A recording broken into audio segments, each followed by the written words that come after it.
rasa very diverse, sangat beragam. 2 tahun ini dan tahun lalu saya rasa pencapaian film Indonesia pada aspek festival film internasional juga mengalami kemajuan yang sangat amat tajam. Banyak sekali film-film Indonesia yang tembus di festival-festival film internasional. Bahkan tahun ini salah satu contohnya Busan membuat dedikasi sendiri khusus Renaissance in Indonesian Cinema sebagai bentuk apresiasi mereka bahwa lahir tumbuhnya film-film Indonesia yang juga sangat amat berkualitas dan mendapatkan rekognisi di kancah internasional globally di festival film. Ini satu indikator yang positif untuk membaca bagaimana sih perjalanan peta film Indonesia ke depan. Kalau ke depan kita selalu sulit memprediksi gitu ya, tapi kalau kita lihat pertumbuhan penonton yang semakin baik, tahun ini juga kita punya jajaran film box office, itu artinya kita punya harapan bahwa ya penonton film Indonesia ada di sana masih dan setia menunggu film-film Indonesia dan menyaksikan film-film Indonesia. Tanggung jawab kami para insan film untuk menghadirkan karya-karya yang bertanggung jawab yang bisa dinikmati oleh publik. Berarti bisa dibilang film Indonesia untuk saat ini mampu bersaing dengan genre nasional. Saya rasa sangat mampu bersaing. Ini kita nggak bicara ini commercial aspect ya, ini belum masuk ke arah sana. Tapi dalam konteks forum festival film di internasional, wah saya rasa film Indonesia udah punya tempatnya sendiri gitu. Artinya rekognisinya udah mulai lebih tebal.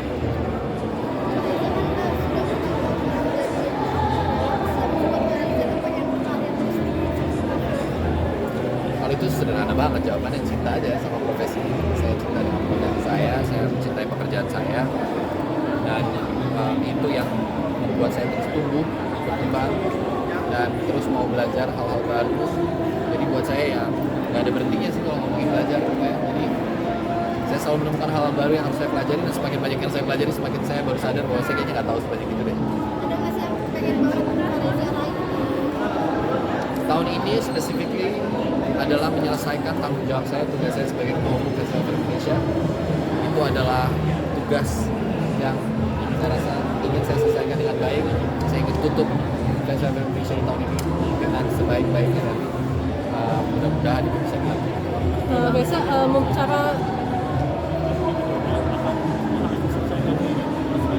Kalau saya boleh bilang, tentu bagaimana menjaga tata kelola ini bisa tetap rapi, terbuka, transparan, kemudian menjadikan FFI yang inklusif, yang menjadi milik semua orang, baik publik maupun insan film, karena pada akhirnya sebenarnya kan pertanggungjawaban kita juga adalah kepada publik yang menyaksikan film, yang menonton film.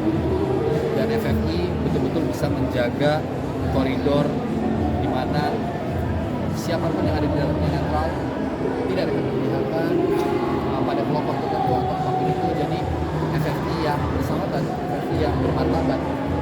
Buat saya itu mudah-mudahan apa yang coba kami lakukan di 3 tahun yang lalu itu akan banyak evaluasi, tidak ada yang sempurna. Salah satu contohnya yang mudah-mudahan menurut saya bisa dielaborate di tahun depan adalah bagaimana partisipasi asosiasi yang bisa semakin bergerak jauh. Kemudian program apa yang dilahirkan sama Festival Indonesia yang bisa memberikan impact secara langsung kepada publik. Nah, 2 aspek ini yang menurut saya masih menjadi PR besar untuk barangkali ketua yang berikutnya bisa mengemban tugas itu dan menjalankannya itu jauh lebih baik. Reza sendiri selama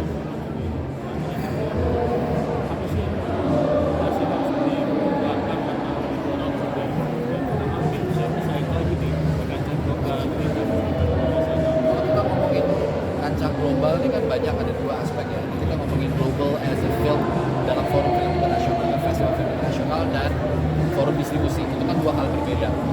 Selama ini mungkin bagaimana mendekatkan distributor film asing yang mendistribusikan film-film Indonesia keluar, itu kan biasanya melalui medium festival film internasional dipertemukan. Ada buyers, ada film market, dan lain-lain. Nah, apa yang menurut saya bisa mungkin dilakukan adalah menjembatani untuk bagaimana kita membuat forum-forum lebih banyak lagi mempertemukan distributor di Indonesia melalui dukungan pemerintah, mengundang mereka, mempertemukan mereka dengan insan Indonesia yang tidak harus hanya melalui jalur internasional film festival. Ada jalur-jalur yang berbeda. Karena kan kita bicara film itu tidak hanya sebatas film yang masuk atau tembus di festival film, tapi ada banyak film-film yang mungkin IP-nya bisa dibeli negara lain, bisa bisa di remake dan lain. Jadi ada banyak pertukaran itu yang mungkin masih bisa menurut saya diupayakan visible, nggak ngawang-ngawang kok itu. Kesulitan terberat kamu selama menjadi ketua komite FFI selama 3 tahun ini apa sih? Kesulitan terbesar nggak ada sebenarnya. Ya artinya tantangan kalaupun ada itu lebih kepada bagaimana menyusun tata kelola yang baik yang melibatkan seluruh stakeholder film. Karena saya yakin banget suaranya itu kan banyak ya. Kemauannya ada yang maunya begini, ada yang maunya begini. Nah, bagaimana nih kita memitigasi dua cause yang berbeda ini untuk bisa berjalan dengan baik gitu. Itu menurut saya rasa PR terbesar selama komite ini berjalan gitu ya. Dan akhirnya di tahun kedua lah baru kami menemukan satu rumusan yang kami rasa paling tepat, dan berjalan di tahun pertama, kami lanjutkan di tahun kedua. Ada banyak aspek yang coba diperbaiki hasil evaluasi dari tahun pertama, dan tahun ketiga ini adalah tahun di mana kami menyelenggarakannya udah dengan apa yang sudah kita bangun selama 2 tahun sebelumnya. Nah, kalau cara bagi waktunya kan kamu juga tampil tetap di film, jadi aktor dan di belakang layar sebagai ketua komite, itu gimana?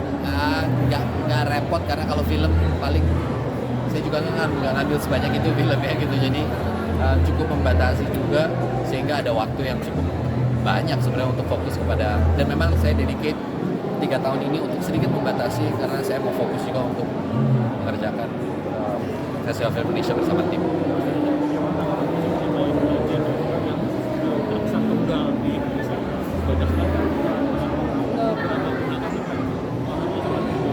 Ya itu momentum aja sih mas sebenarnya. Jadi kalau kita bilang genre tunggal tuh nyaris nggak ada sebenarnya. Tapi genre yang populer saat ini memang horor adalah salah satunya. Tapi kalau kita lihat ada film drama yang tembus 1,5 juta dan lain-lain gitu ya. Itu juga menjadi counter untuk bisa kita bilang film horor aja yang works, karena ada banyak film-film drama lainnya bahkan musikal baru-baru ini juga meraup penonton yang luar biasa. Jadi sebenarnya kembali lagi kita perlu menghadirkan film Indonesia yang berkualitas gitu, karena percaya atau tidak pada akhirnya publik akan semakin cerdas memilih tontonan mereka udah referensinya udah semakin banyak, ada OTT, ada segala macam, jadi kesempatan mereka menonton untuk sesuatu yang mereka udah rasa misalnya nggak oke, itu cepet banget filternya. Mereka langsung aware bahwa kayaknya worth it nggak ya untuk spend this amount of money untuk pergi ke bioskop menonton film ini, kayaknya mungkin enggak kali ya, atau kayaknya iya nih worth it. Itu menurut saya publik juga semakin paham sekali apa yang harus pilihan tontonan mereka. Kalau kedepannya, ini kan Reza juga udah terjun di balik layar film ya. Kedepannya mau di bagian komite kalau misalnya di balik layar atau sebagai sutradara dan produser sih? Saya rasa kalau untuk sebagai komite saya sudah cukup 3 tahun ini, tidak melanjutkan lagi, tidak running untuk periode kedua. Jadi saya cukup di periode pertama aja. Saya rasa bersama tim di TFFI kami sudah mencoba yang terbaik yang kami bisa untuk merapihkan segala sesuatu yang perlu kami rapihkan, dan memperkaya Festival Film Indonesia, memperluas jaringan bersama kementerian terkait dan lain-lain. Jadi saya rasa mungkin lihat journey yang nanti lagi apa, saya belum bisa prediksi sekarang. Terima kasih ya. Terima kasih.